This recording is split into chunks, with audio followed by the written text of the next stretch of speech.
দেশের কমপক্ষে 20% শিশু উচ্চতাজনিত সমস্যায় ভোগে। চিকিৎসকেরা বলছেন, জিনগত সমস্যা, দীর্ঘ সময় রোগে ভোগা, অপুষ্টি, জন্মের সময় আঘাত এবং গ্রোথ হরমোনের কম বেশির কারণেই এমন হয়। ইউনিসেফের গবেষণা বলছে 5 বছরের কম বয়সী শিশুর 36%ই বেটে।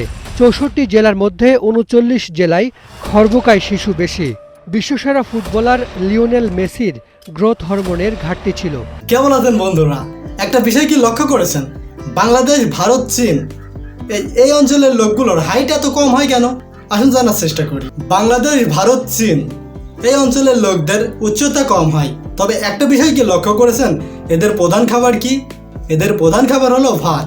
আপনি একটু লক্ষ্য করলেই বুঝতে পারবেন, যে দেশের লোক রুটি খায় তাদের উচ্চতা যারা ভাত খায় তাদের থেকে বেশি হয়। এর জ্বলজ্বন্ত উদাহরণ, চীনের উচ্চতা কম ছিল যে সময় তারা ভাত খেত, কিন্তু বর্তমানে চীন পাশাপাশি অন্য অনেক খাবারের প্রতি ঝুঁকে পড়ছে, যেমন নুডলস। এই নুডলস খাওয়ার ফলে তাদের উচ্চতা এখন বৃদ্ধি পেতে শুরু করেছে। আর একটা উদাহরণ দেওয়ার আছে, পৃথিবীর সব থেকে লম্বা মানুষের বসবাস নেদারল্যান্ডে। সেখানে একজন প্রাপ্তবয়স্ক পুরুষের উচ্চতা হয় 6 ফিটের উপরে। I'm meter 84 centimeters. 2 meter 5. 199. 196. 186. 162. তাদের প্রধান খাবার কি আপনি জানেন?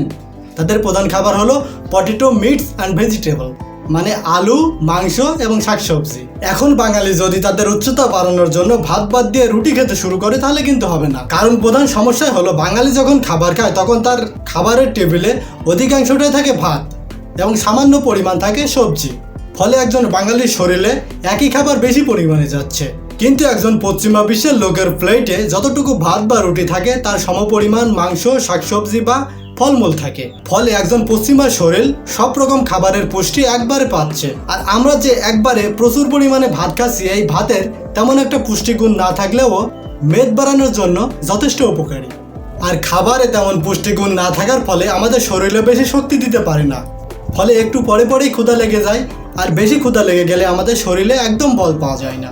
অন্যদিকে পশ্চিমাদের প্লেটে পুষ্টিকর খাবার থাকার ফলে তাদের ক্ষুধা লাগলেও তাদের শরীরে শক্তি থাকে, তাই তারা পেটে ক্ষুধা নিয়েও অনেক কাজ করতে পারে। আর ঠিক এই কারণে তাদের শরীর মজবুত, সুঠাম এবং ফিট থাকে। আর একটা সমস্যা হলো, যারা শারীরিক পরিশ্রম করে তারা নিম্নবিত্ত, তারা ভালো খাবার খেতে পায় না।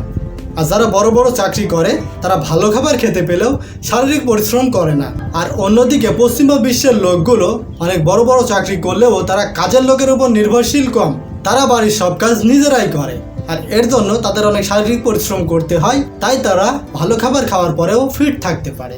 বাঙালিদের উচ্চতা কম হওয়ার আরও একটা বড় সমস্যা হলো বাঙালি মেয়েদের শারীরিক সমস্যা।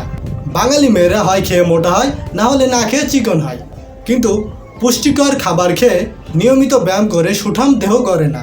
যেহেতু বাঙালি মেয়েরা শারীরিকভাবে দুর্বল, তাই তাদের পেটের বাচ্চা যে দুর্বল হবে এটাই স্বাভাবিক। আর যে বাচ্চা মায়ের পেট থেকে দুর্বল হয় তাকে হাজার চেষ্টা করার ফলেও লম্বা চওড়া সুঠাম দেহের অধিকারী বানানো সম্ভব না। পরিশেষে বলবো, শরীর যদি সুঠাম হয়, মায়ের দেহ যদি শক্ত সামর্থ্য হয়, তাহলে বাচ্চা এমনিতেই উঁচা লম্বা হবে। উচ্চতা বাড়ানোর আরেকটা প্রধান উপাদান হলো আয়োডিন। তবে বর্তমান বাংলাদেশের লবণ ফ্যাক্টরিতে এই আয়োডিন মেশানো হয়, এজন্য এই সমস্যাটা দেখা যায় না। আজকের মতো এটুকু। ভিডিওটি ভালো লাগলে লাইক, কমেন্ট, শেয়ার এবং সাবস্ক্রাইব করবে। Good bye. বিশ্বসেরা ফুটবলার লিওনেল মেসির গ্রোথ হরমোনের ঘাটতি ছিল। চিকিৎসা নেয়ার পরই তার উচ্চতা বাড়ে।